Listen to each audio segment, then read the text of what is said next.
Bueno, la sesión pasada, pues nos quedamos, íbamos a empezar el tema de magnitudes y unidades radiológicas.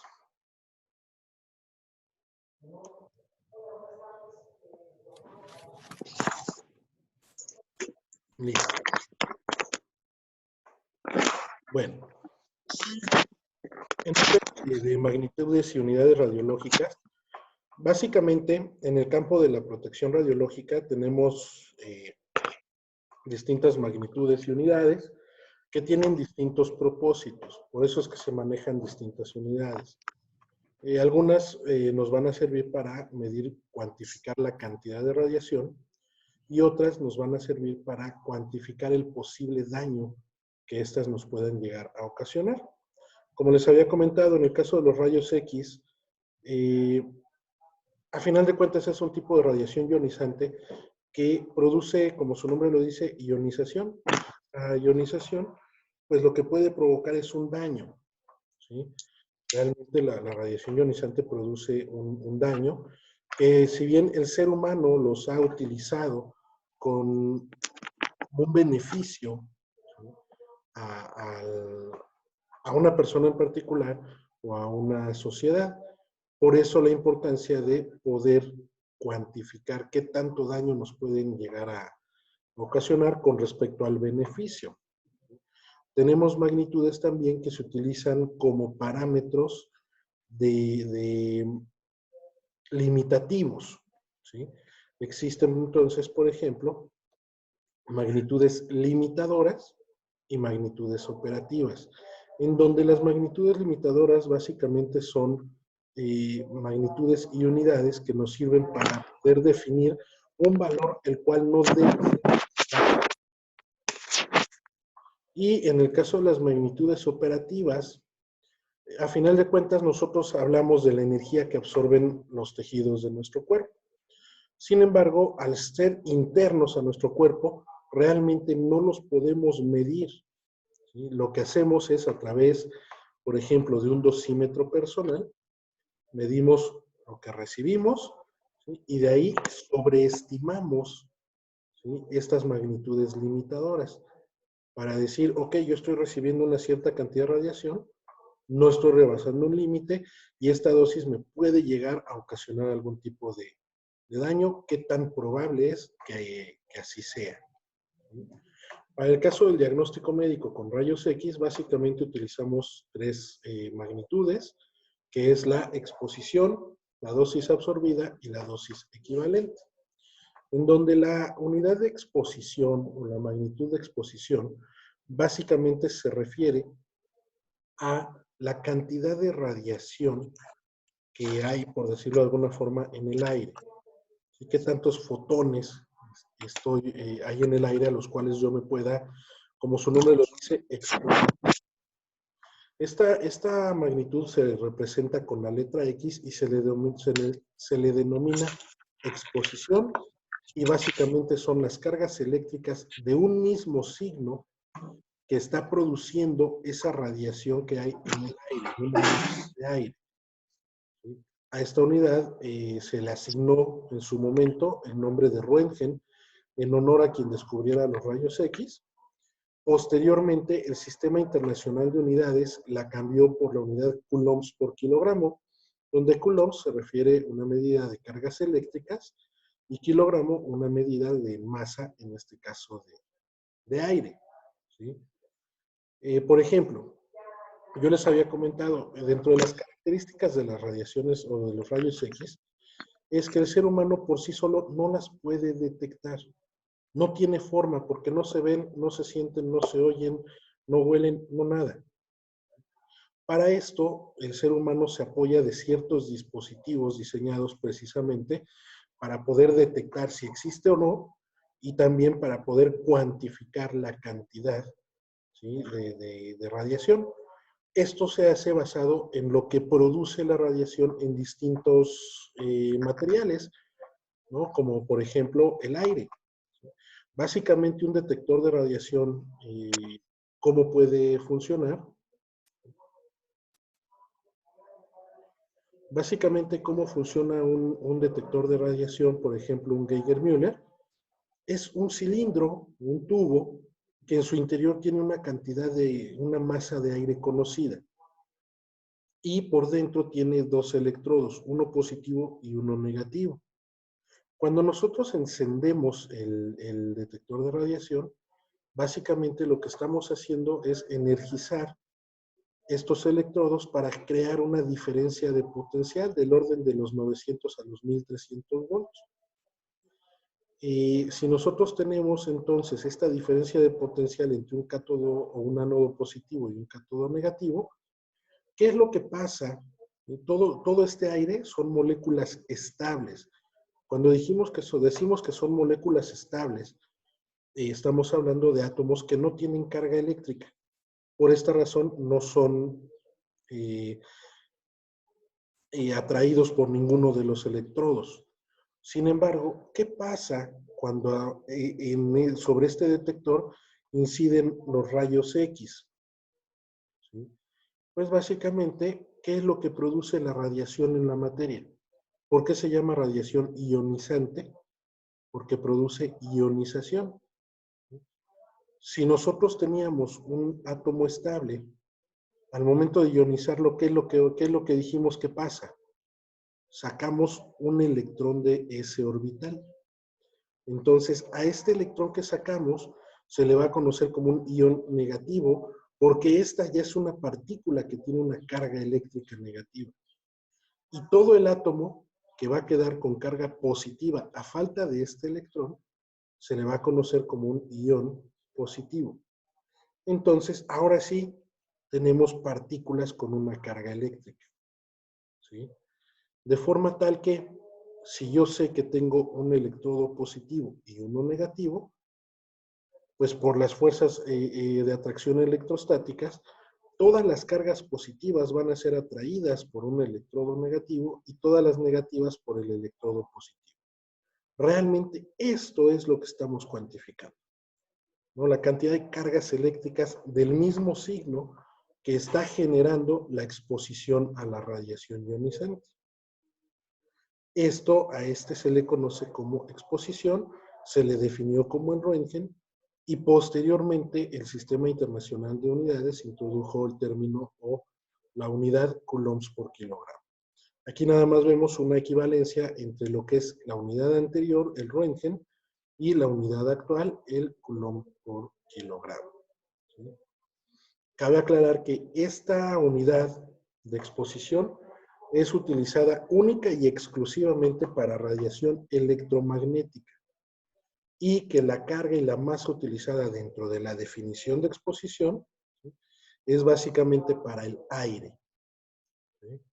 De aquí que para otro tipo de unidades que buscamos, utilizamos, por ejemplo, la dosis absorbida o la dosis equivalente.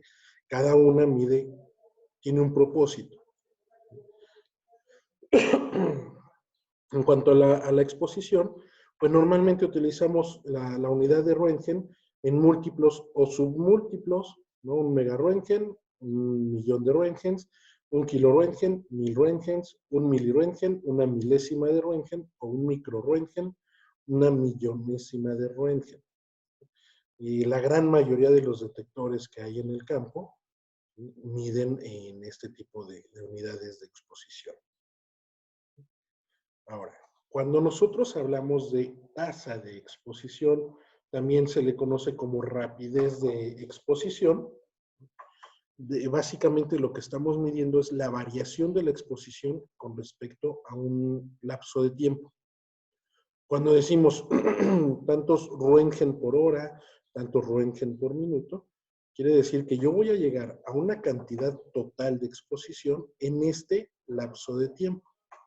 Si yo mido 100 miliröntgen por hora, quiere decir que si yo me expusiera en esas mismas condiciones durante una hora completa, yo estaría recibiendo un total de 100 miliröntgen. A eso es a lo que se refiere la rapidez o la tasa de exposición. Esta se representa con una letra X con un punto arriba.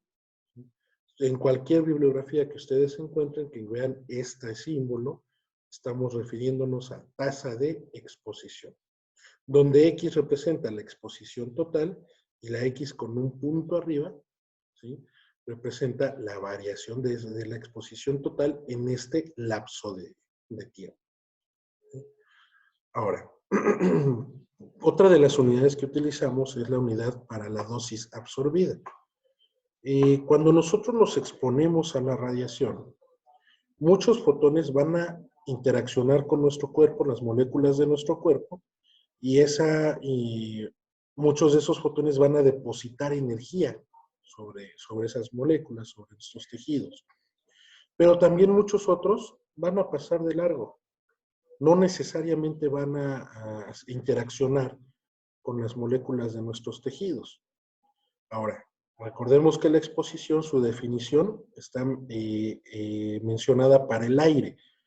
Nosotros como personas no somos aire, somos tejido, de forma tal que no podemos utilizar la misma unidad. Por esta razón se creó esta unidad que es dosis absorbida, ¿sí? Básicamente lo que estamos midiendo es de la exposición a la que, valga la redundancia, me estoy exponiendo, cuántos fotones van a ser absorbidos, cuánta energía realmente van a depositar en mis tejidos. A eso es a lo que se está refiriendo, ¿sí? A esta unidad de dosis absorbida, ¿sí?, se utiliza, se representa con la letra D y se refiere a la energía que absorbe una masa de tejido. En este caso ya es tejido. Su unidad básicamente es el joule por kilogramo, donde joule es unidad de energía, kilogramo es unidad de masa, y al joule por kilogramo se le asigna el nombre de Gray. Con esta creo que ya muchos están un poco más familiarizados, incluso en muchos de los equipos de rayos X. Por ahí nos muestran algunos, dependiendo del equipo, nos muestra esta unidad precisamente, ¿no?, de Gray, de dosis absorbida. Anteriormente, antes de la unidad Gray, se utilizaba la unidad RAD, por sus siglas en inglés, Radiation Absorbed Dose, o dosis de radiación absorbida.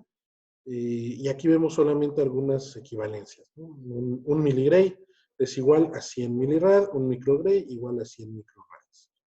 Realmente, lo que nosotros recibimos, normalmente lo medimos en unidades de miligrays, y en el caso de radioterapia, pues ahí se utiliza la unidad Gray, ¿no?, sin sus múltiplos.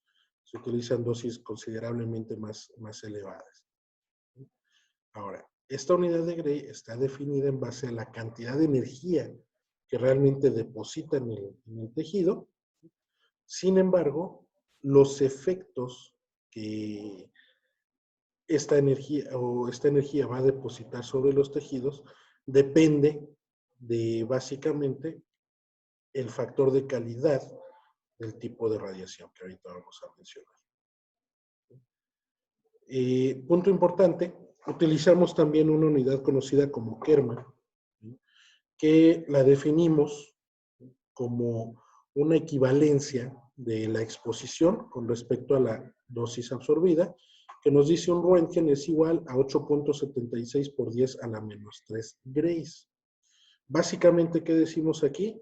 Si yo tengo una unidad de exposición, a la cual me estoy, valga la redundancia, exponiendo, y la quiero convertir a dosis absorbida, básicamente la voy a multiplicar por 0.00876. Ahora, siempre que ustedes vean la letra D con este puntito arriba, estamos hablando de rapidez de dosis absorbida, ¿no?, la variación de la dosis absorbida con respecto al tiempo. ¿En qué unidades? Puede ser unidad de segundo, minuto, hora, la unidad de tiempo que ustedes gusten. ¿Sí? A eso se refiere cuál va a ser la dosis absorbida total que voy a obtener en este lapso de tiempo, ¿no?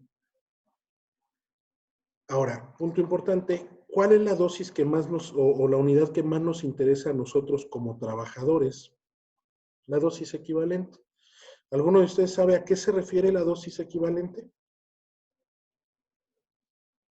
¿O por qué les digo esto es lo que nos interesa a nosotros como trabajadores?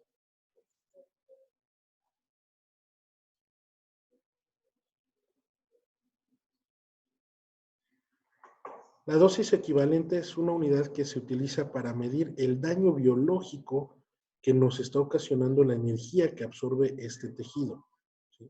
Y este grado de daño básicamente depende del tipo de radiación, ¿sí? Yo me puedo exponer, puedo absorber una cierta cantidad de energía de radiación gamma o rayos X y me va a generar un grado de daño. Pero si yo recibo la misma cantidad de energía, pero con radiación alfa, me va a representar un daño considerablemente mayor. Por eso decimos que depende del factor de calidad o factor de ponderación por el tipo de radiación, ¿sí? De ahí que la ICRP introdujo este término. Por ejemplo, yo les puedo decir que para rayos X y rayos gamma de cualquier energía, cual que sea, el factor de calidad Q es igual a 1. Pero para radiación alfa, el factor de calidad es 20. Para fines prácticos decimos que la radiación alfa es 20 veces más dañina para el ser humano que los rayos X. Es básicamente lo que estamos diciendo. Y por eso decimos el grado de daño depende del tipo de radiación.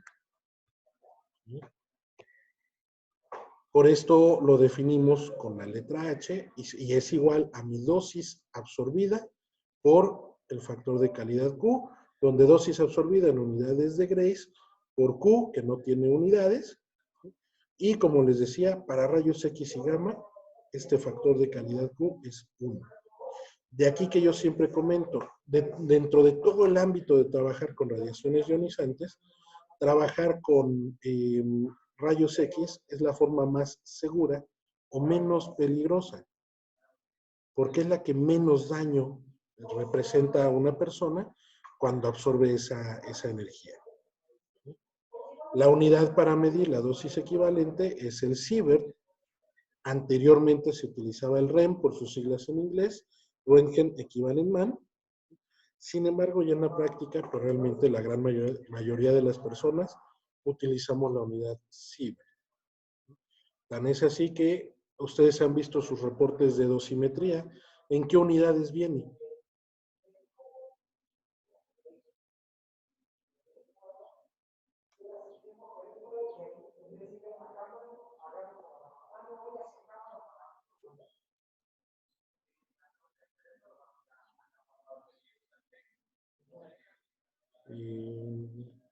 La tasa de dosis equivalente básicamente es la variación de la dosis equivalente con respecto al tiempo.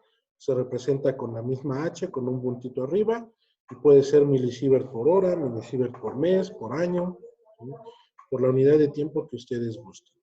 Aquí, por ejemplo, haciendo un breve ejercicio con respecto a las unidades, ¿sí? Les había comentado, en Puebla, pues se recibe una cierta cantidad de radiación natural, ¿no? Nivel cero no existe, hay radiación natural. Si yo, por ejemplo, en donde vivo, tuviera un fondo natural de radiación de 20 microröntgen por hora, ¿cuál será la dosis equivalente que podríamos recibir en un año exclusivamente por esa radiación natural? Si yo recibo 22 microröntgen por hora, pues primero tenemos que saber cuántas horas me estoy exponiendo durante un año. Como es radiación natural, pues es todo el tiempo. Y un día tiene 24 horas y un año tiene 365 días. De forma tal que decimos, ok, 24 horas al día por 365 días al año, podemos decir que un año consta de 8,760 horas. Esto es un año, 8,760 horas. Si yo recibo 22 microröntgen por cada hora durante un año, yo voy a decir 22 por 8,760 son 192,720 microröntgen por año. Son unidades de millonésimas de Röntgen. Esto es igual a decir 192.72 miliröntgen por año. pero esta unidad es de exposición. Yo quiero saber la dosis equivalente. Primero tengo que convertir a dosis absorbida. ¿Cuánto está absorbiendo mi cuerpo? Entonces simplemente multiplicamos por el factor 0.00876 y decimos que en un año yo voy a recibir o voy a absorber 1.69 miligrays. Como estamos hablando de radiación electromagnética, donde su factor de calidad Q es igual a 1, simplemente decimos, ok, 1.69 por 1, yo voy a recibir en todo un año por radiación exclusivamente natural, 1.69 milisieverts, como es este ejemplo. ¿Cuál es la dosis promedio anual que están recibiendo? ¿Alguien ha visto su dosimetría?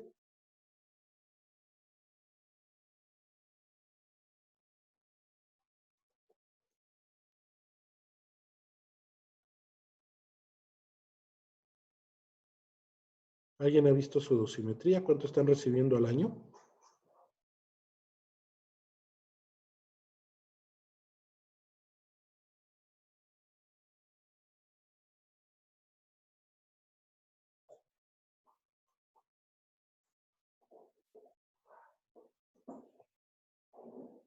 No. Ok. Normalmente al año, ¿sí? Les puedo decir, en promedio ustedes pueden estar recibiendo entre 1 y 2 milisievert. Quiere decir que entonces lo que ustedes están recibiendo, ¿sí?, al año, la mayor componente es por radiación exclusivamente natural. ¿Sí? Ahora, como les había comentado, si bien el ser humano no tiene forma de poder detectar la radiación, pues se apoya de distintos instrumentos de medición, que son los detectores. Los detectores existen de muchas marcas, modelos, tipos, ¿sí?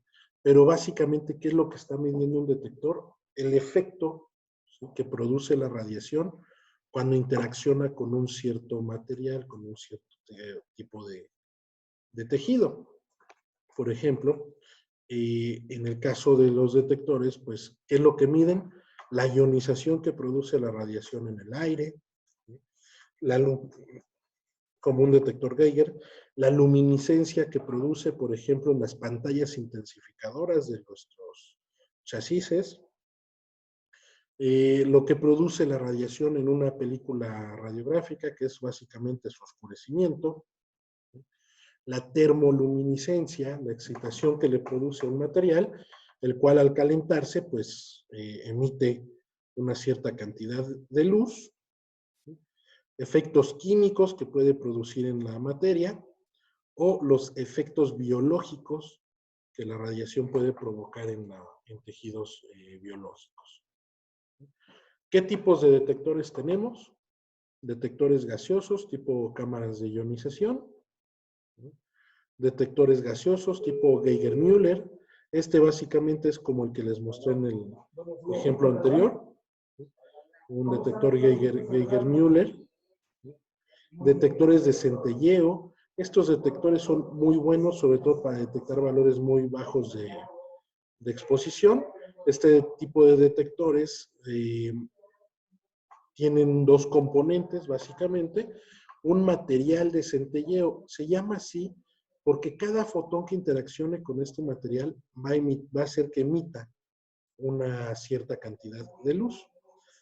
Y este está pegadísimo con un tubo fotomultiplicador que básicamente capta esta luz y la convierte en corriente eléctrica.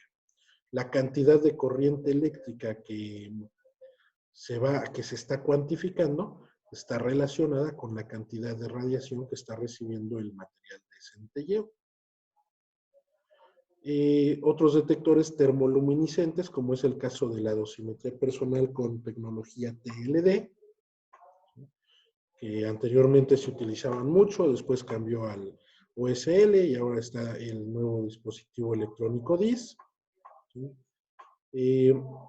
Otros materiales de fósforo fotoestimulable, que es un tipo de detector sólido, Utilizado sobre todo en los servicios digitales con CRs, ¿no? La radiografía computarizada. Y también dentro de los servicios digitales, pues están los detectores 100% digitales a través de semiconductores, que básicamente convierten los rayos X en corriente eléctrica, ¿sí? Y esa corriente eléctrica pues es una medida de la cantidad de radiación que está recibiendo el detector. Entonces también los dispositivos que utilizamos como receptores de imagen pues son básicamente detectores de radiación, ¿sí? Que cumplen un objetivo muy específico, pero al final de cuentas son detectores de radiación. ¿Alguna duda hasta aquí?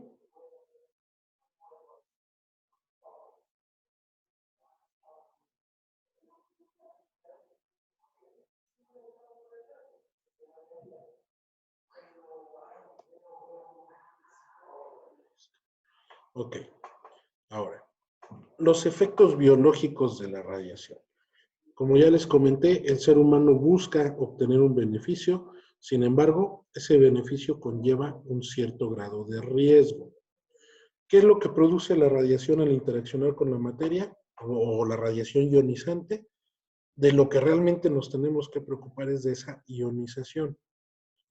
Recordemos que los fotones o los rayos X viajan exclusivamente en línea recta. No dan vuelta, no suben, no bajan, no son alterados por campos eléctricos o campos magnéticos. Entonces van a interaccionar directamente con lo que se les ponga enfrente. Esta interacción puede ser directamente con el ADN de nuestras células o puede ser de forma indirecta con el ADN. ¿Qué es la forma directa y la indirecta? Bueno, pues la interacción directa es cuando el fotón llega a chocar directamente con la molécula del ADN, sin ninguna interacción previa.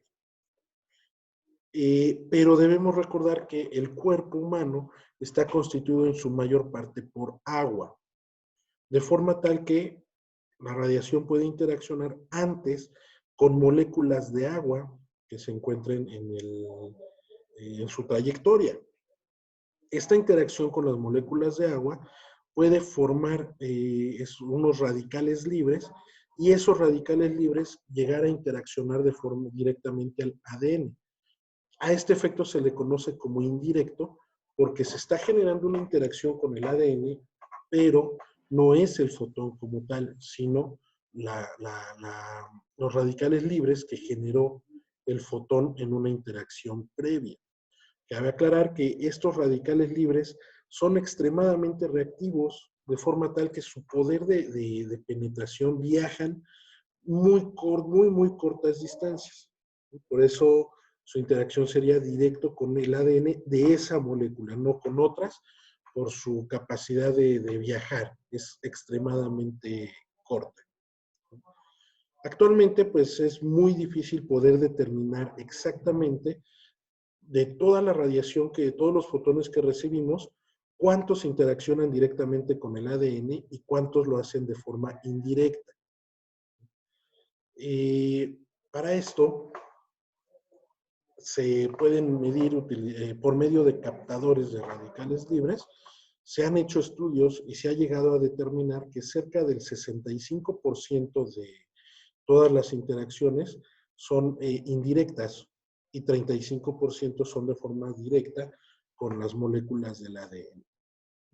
Estos procesos de interacción tienen tres etapas.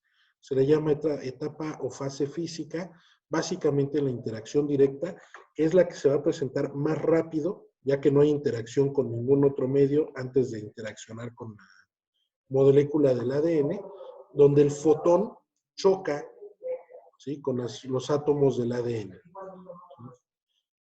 La fase química se le llama así cuando hay una interacción previa con moléculas de agua y esa interacción genera estos radicales libres. En este caso, la fase química pues se va a presentar después de la física. Lleva un tiempo más, son tiempos muy cortos, pero viene posterior al tiempo en que se presenta la fase física. En cualquiera de los dos casos, vamos a terminar teniendo una interacción con las moléculas del ADN, de forma tal que estas interacciones a ese nivel pueden provocar un cambio biológico, a que le llamamos el daño biológico a nivel celular.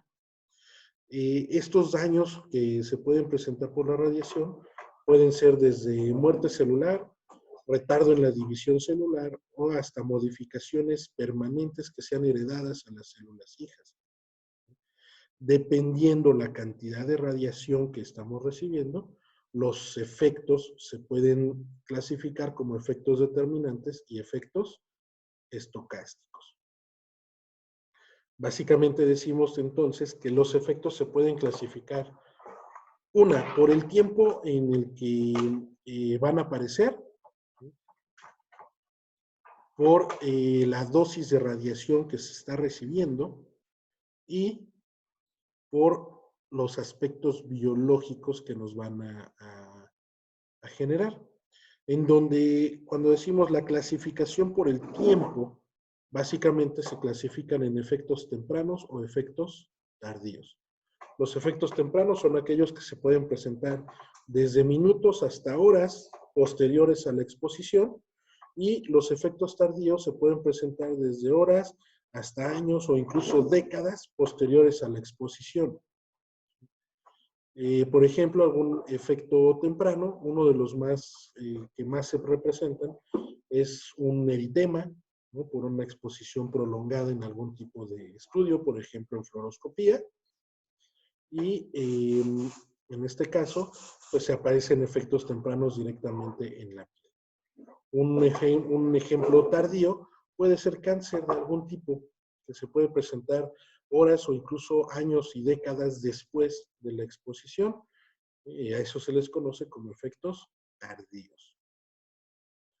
En base a la clasificación por aspectos biológicos, pueden ser clasificados como efectos somáticos, que básicamente son los efectos que va a presentar directamente quien se expone a la radiación, y hereditarios, la descendencia, ¿no? Los efectos somáticos se manifiestan exclusivamente en quien se expuso a la radiación. Es decir, yo me expongo y yo tengo un eritema, yo tengo síndrome por radiación, lo que sea, ese es un efecto somático. Los hereditarios no se presentan en quien se expuso, sino el daño se presenta en células germinales, y esto provoca que los daños se manifiesten directamente en la descendencia. Es decir, yo me puedo exponer a la radiación y a lo mejor yo no presento ningún daño, pero mi descendencia sí puede llegar a presentar algún tipo de efecto ocasionado por la radiación. Y el último de la última clasificación es dependiendo la dosis de radiación, que se clasifican como efectos estocásticos y efectos determinantes. ¿Alguno de ustedes sabe cuáles son los efectos estocásticos?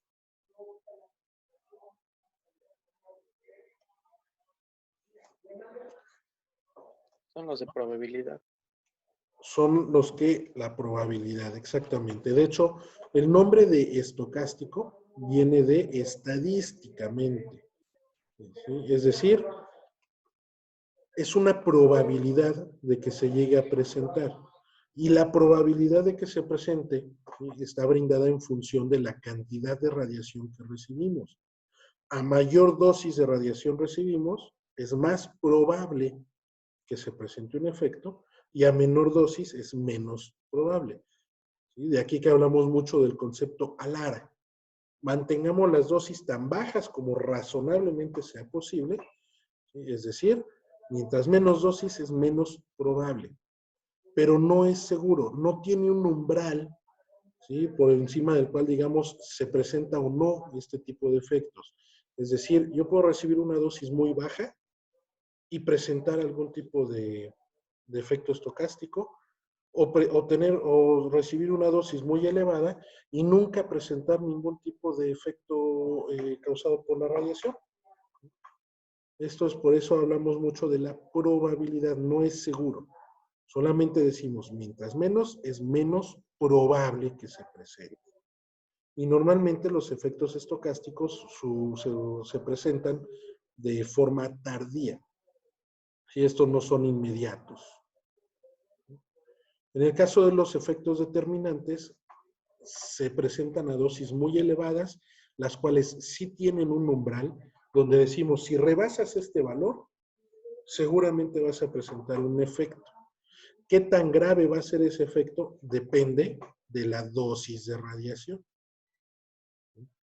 Es decir, ese efecto puede ir desde un eritema, una caída de cabello, un síndrome por radiación o incluso hasta la muerte. Normalmente los efectos determinantes se presentan de forma temprana porque, insisto, se presentan a dosis muy elevadas. En este cuadro simplemente vemos las características de los efectos estocásticos y determinantes, donde decimos el mecanismo de daño de los efectos estocásticos, decimos que es una lesión subletal, porque como fue poca dosis de radiación, no es elevada, esa dosis de radiación no dañó un gran número de células. Y el daño que pudieron haber recibido las células tal vez no es tan grande. De forma tal que entonces nos permite más bien que las propias células se recuperen y se regeneren después de este daño por radiación. Ahora, si fueron pocas células y no se regeneraron, probablemente pues el daño no permita que un tejido pierda su función.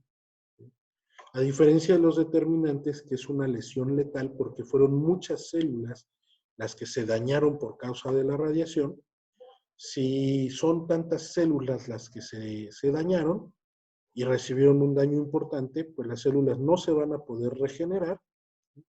Y si son células de un mismo tejido, pues puede ser que ese tejido pierda sus funciones y se representa el daño.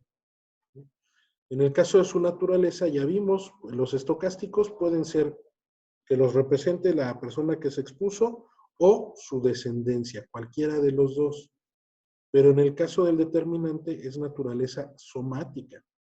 Es decir, de estos casos los va a presentar quien se expuso a la radiación, no su descendencia. La gravedad del efecto en el caso de los estocásticos es independiente de la dosis y en el caso de los determinantes sí depende de la dosis. Mientras más dosis reciba, es más grave el daño que voy a representar. En el efecto estocástico no tenemos un valor de dosis, donde el cual digamos, de aquí arriba sí se presenta, de aquí abajo no. Pero en el caso del determinante sí, tenemos un valor donde decimos, a partir de este punto vas a presentar este daño. Por debajo no. Simplemente incrementamos la probabilidad de un estocástico. El tiempo de aparición en los efectos estocásticos es tardío y en los efectos determinantes son inmediatos o a corto plazo. Ahora, todas las células tienen mecanismos de reparación. Cuando una célula es afectada por la radiación, si el daño es letal, pues van a llegar los mecanismos de reparación y van a decir, ok, sabes que el daño es muy grande, no lo puedo reparar, entonces la célula muere y se presenta un efecto determinante. Si el daño no es tan grave, decimos que es un daño subletal, donde los mecanismos de reparación llegan, hacen su labor. Si al momento de hacer su labor definitivamente dicen, no, por más que intenté, no lo pude reparar, es un daño letal, muerte celular y efecto determinante. Pero si el daño es reparado, pero al momento de repararlo, algo quedó distinto a como era antes del daño, no quedó exactamente igual a como era antes, vamos a decir que es una célula transformada. Ya no es exactamente la misma que era antes. Y esto pues puede producir un efecto estocástico a largo plazo. Si el mecanismo de reparación hace una labor espectacular y deja la célula exactamente igual a como estaba antes, Entonces tenemos una célula normal. No, aquí no pasó nada, no hay ningún tipo de daño, porque es una célula perfectamente normal. ¿Sí? Como les decía, para que se presente un efecto determinante, debemos de recibir una dosis tan alta de radiación que produzca la muerte de un gran número de células o el daño a un gran número de células. Por debajo de ese valor tan alto de dosis al que le llamamos umbral, la cantidad de células que pueden ser dañadas no es tan elevada como para garantizar que se presente un daño. Mientras más dosis de radiación, más células van a ser dañadas por este. Los efectos determinantes se presentan a corto plazo, son inmediatos, ¿sí? Y bueno, pues las unidades que utilizamos para medir efectos determinantes, sobre todo en los pacientes, es la unidad de Gray, de cantidad de energía absorbida. Ahora, punto importante, en el caso de células diferenciadas que no proliferan, la muerte de la célula representa una pérdida en la función. Sin embargo, en el caso de células mitóticas, podría representarse la incapacidad de proliferación. Con el objetivo de poder comparar los distintos efectos letales de la radiación, se crearon distintos conceptos llamados, o más bien, se creó un concepto llamado dosis letal porcentual. ¿A qué se refiere dosis letal porcentual? Denominados DL50-30 o DL50-60. Básicamente, esto significa que es la cantidad de radiación necesaria para producir la muerte del 50% de un grupo de personas expuestas a una cierta dosis de radiación en un periodo de tiempo de 30 o 60 días. Por ejemplo, la dosis letal porcentual 50-60 y se presenta para, si yo irradiara a un grupo de personas a una dosis de entre 3 y 5 sievert, esto provocaría que el 50% de ese grupo de personas muera en un lapso de 60 días. Siempre y cuando pues, no tenga ningún tipo de tratamiento médico. Con un tratamiento médico puede vivir más tiempo o incluso puede que no le cause la muerte en un corto plazo o que se presente algún efecto estocástico años posteriores. El efecto, la dosis letal 50-30, básicamente es la que me dice que si yo expusiera a un grupo de personas a una dosis a cuerpo entero y en una sola exposición, y ellos tuvieron una exposición de 6 sievert, el 50% de este grupo de personas va a morir en un lapso de 30 días por daño en la médula ósea. A eso se refiere, dosis letal 50-30. Si yo, Manuel Núñez, me expusiera a 6 sievert a cuerpo entero y en una sola exposición, yo corro el 50% de probabilidad de morir en un lapso de 30 días. ¿Sí? Así de simple. Cabe aclarar, 6 sievert es una dosis considerablemente elevada, realmente en radiodiagnóstico, en un solo disparo, ¿sí? No nos va a dar un equipo de rayos X esta cantidad de radiación. No debería, en un solo disparo. Esta dosis sí es una dosis considerablemente alta.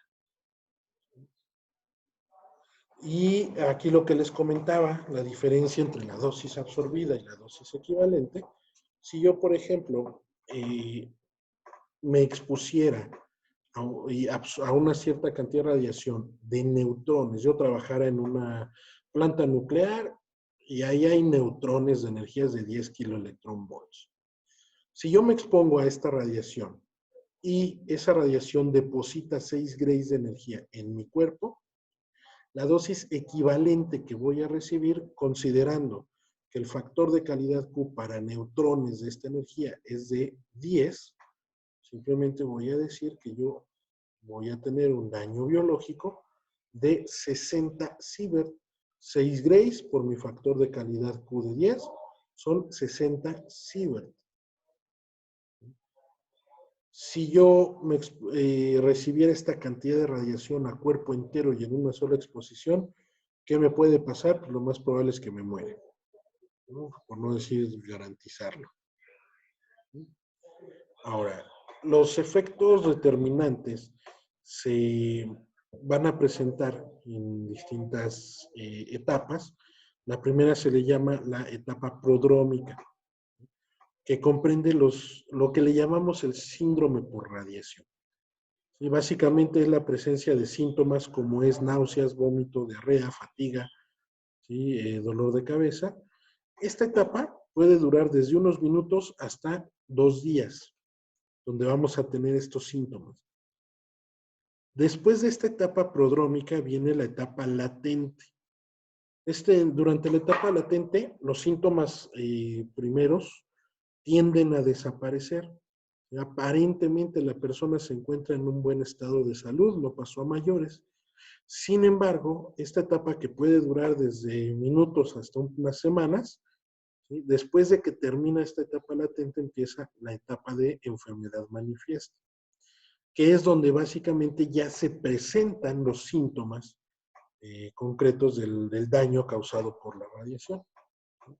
De aquí que llamamos periodo de latencia, el periodo desde el cual me expuse a la radiación hasta que se manifiesta el daño.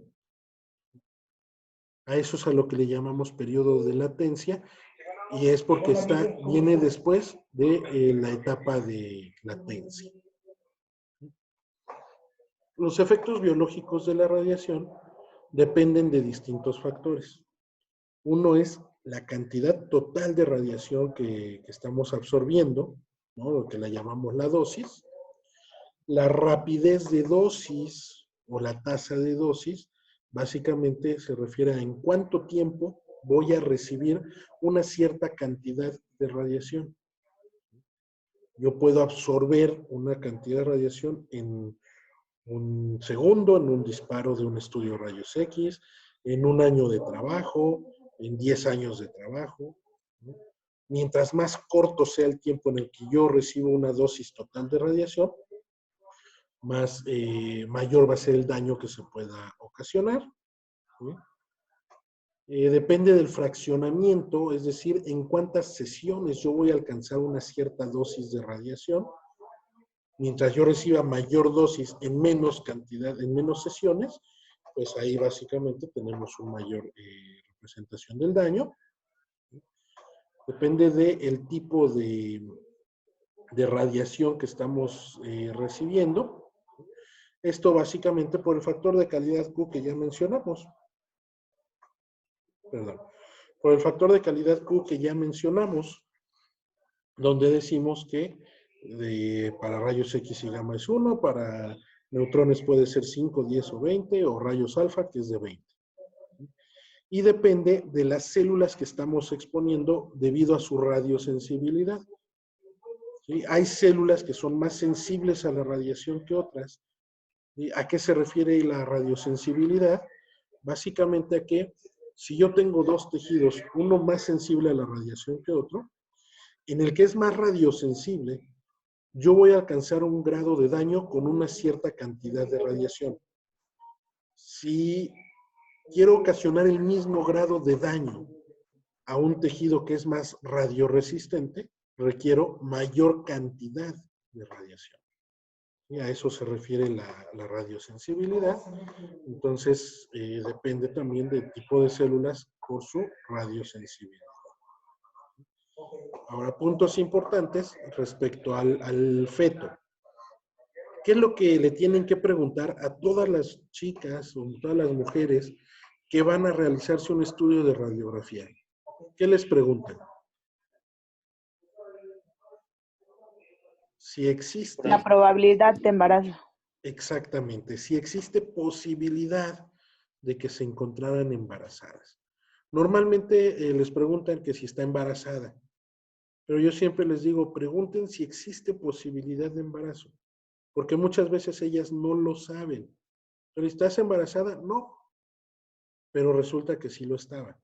Entonces, si más bien dicen, oye, ¿sabes qué? Pues no lo sé, cabe la posibilidad, bueno, se toman ciertas precauciones. Y no tanto por proteger a la mujer, sino por proteger al feto. ¿Sí? Porque los efectos de la radiación en los fetos pueden ir desde la muerte del feto, sobre todo es más probable antes de que se implante, ¿sí? El cigoto el óvulo, o más bien el cigoto en la matriz, antes de que se implante en el periodo de preimplantación, una dosis elevada, ¿sí?, al feto va a provocar que éste no se implante y se deseche.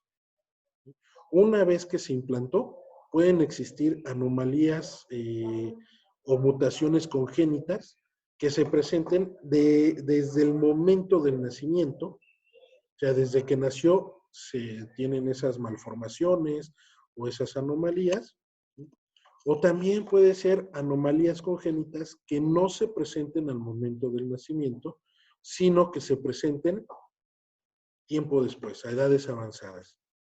Es decir, nació, al parecer no tiene ningún problema, pero a lo mejor a cierta edad va a presentar algún tipo de efecto que pueda ser radioinducido. Entonces, de aquí la importancia siempre de preguntar a todas nuestras pacientes si existe la posibilidad de que se encuentren embarazadas. La mortalidad de inducción de anomalías por causa de altas dosis de radiación en los individuos depende, ¿sí?, en buena parte del periodo en el que se presente dicha exposición. Lo que les acababa de decir, cuando se fertiliza el óvulo, se empieza una etapa muy activa de división celular y antes de la implantación, la probabilidad de muerte es más elevada. Posterior a la implantación, ¿sí?, se reduce la probabilidad de muerte del embrión. Sin embargo, pues esas anomalías estructurales sí se incrementa la probabilidad de anomalías estructurales. Por ejemplo, para una exposición alta, ¿sí?, durante la tercera a la octava semana del embarazo, se pueden producir anomalías graves en distintos órganos, principalmente en tejidos del sistema nervioso central y esquelético. Si se presenta esa exposición alta para la semana entre la 8 y la 15, la frecuencia en aparición de este tipo de anomalías o muerte del feto disminuye. Sin embargo, la probabilidad de que haya retraso mental y disminución del coeficiente intelectual, ¿sí?, aumenta. Para la exposición a dosis altas entre la semana 15 y 26 puede provocar una disminución menos severa del coeficiente intelectual, ¿no? En cuanto a los efectos estocásticos, realmente nosotros nos exponemos a dosis bajas de radiación, donde dijimos las células no mueren, sin embargo pueden ser modificadas en su ADN. Estas modificaciones pues pueden, ¿cómo se llama?, provocar un efecto estocástico, que ocasione un daño a largo plazo. Hasta el momento no existe un estudio el cual especifique en qué momento o a partir de qué dosis se puede presentar un efecto estocástico. De forma tal que aquí lo único que decimos es que mientras menos dosis estemos recibiendo, es menos probable que se presente un efecto estocástico. Los efectos estocásticos ya dijimos que los puede presentar directamente quien se expone a la radiación o su descendencia. Cabe aclarar que cuando se presenta en la descendencia, no necesariamente se va a presentar en la primera generación. Se puede presentar a la segunda o inclusive hasta la tercera generación. Para medir la cantidad de radiación que se absorbe, ya dijimos, se utiliza la unidad Gray. Y punto importante, podemos considerar dosis bajas de radiación a valores que sean inferiores a los 200 miligrays. Y podemos considerar una rapidez de dosis absorbida baja a niveles o a valores menores a los 100 miligrays por minuto. Básicamente ahí podemos decir, mientras estemos por debajo de estos valores, la probabilidad de que nuestras células absorban una cantidad importante de energía es pues realmente baja. ¿Sí? Ahora, desde que se descubrieron los rayos X, prácticamente de inmediato se descubrió también el potencial dañino de este tipo de energía. Se le llamaron rayos X porque no se tenía la más remota idea de lo que eran, mucho menos los efectos que podrían ocasionar. Pero tan solo unos meses después se empezaron a reportar casos de quemaduras en la piel atribuidas a los rayos X. 7 años después se reportó un caso que se determinó como radioinducido, un caso de cáncer radioinducido. En Alemania en 1911 se presentaron 94 casos de cáncer similares. ¿Sí? De los 94, 50 eran radiólogos.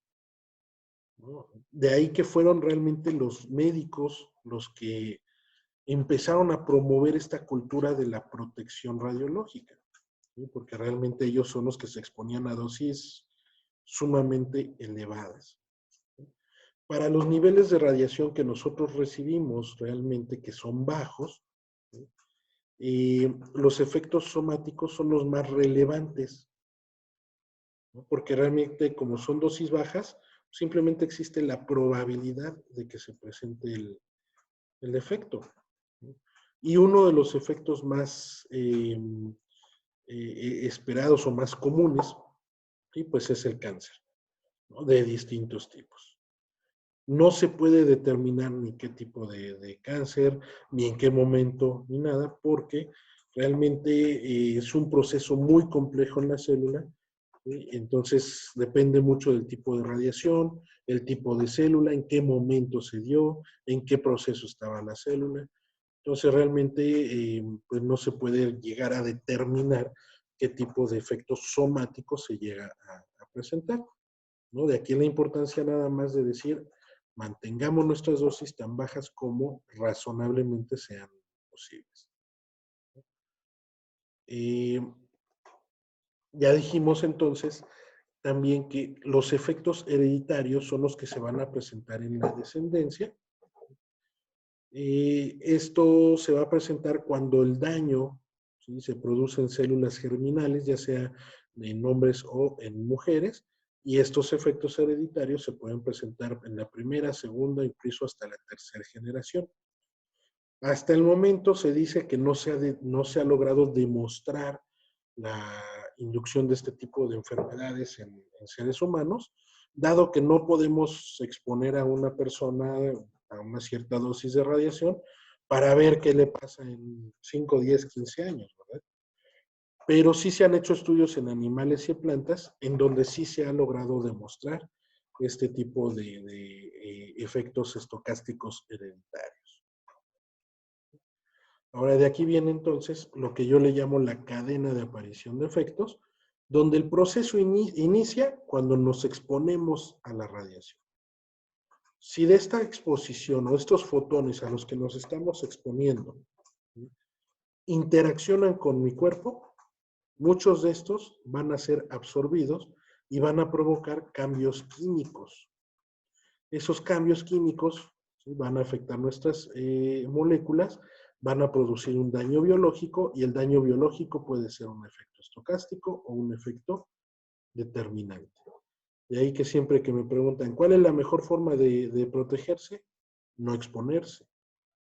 Si tenemos que exponernos por razón de nuestro trabajo, bueno, hagámoslo con la mayor seguridad posible, disminuyendo la cantidad de radiación a niveles tan bajos como sean razonablemente posibles.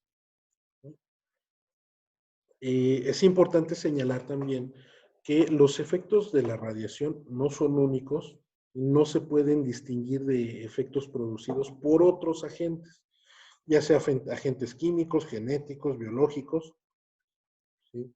Entonces, si a mí el día de mañana me da algún tipo de cáncer, yo puedo suponer que fue por la radiación, pero no voy a tener forma científica de demostrarlo. Hasta el momento no se ha logrado demostrar, no son únicos los efectos radioinducidos. Ya mencionamos lo que es el periodo de latencia, los daños se producen después de un cierto periodo de tiempo, que es el periodo de latencia, y en cualquier momento, pues las células van a tratar de regenerarse, de repararse. Si no se pueden reparar de forma adecuada, es cuando se presenta el efecto. ¿Qué tipos de efectos se pueden llegar a presentar? Cáncer de distintos tipos, ¿no? Cataratas para exposiciones directamente al cristalino de entre 500 y 1000 centígrados, ¿no? O bien esterilidad ya sea temporal o permanente para dosis de entre 200 y 800 centígrados directamente en gónadas. De ahí la importancia de la protección en gónadas, sobre todo en pacientes jóvenes.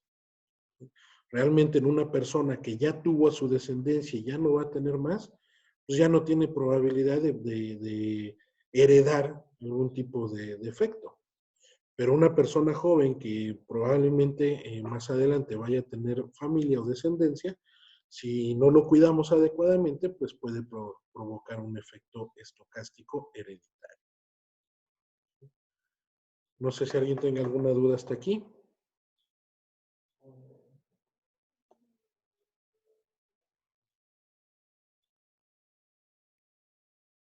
¿No? ¿Quejas, sugerencias?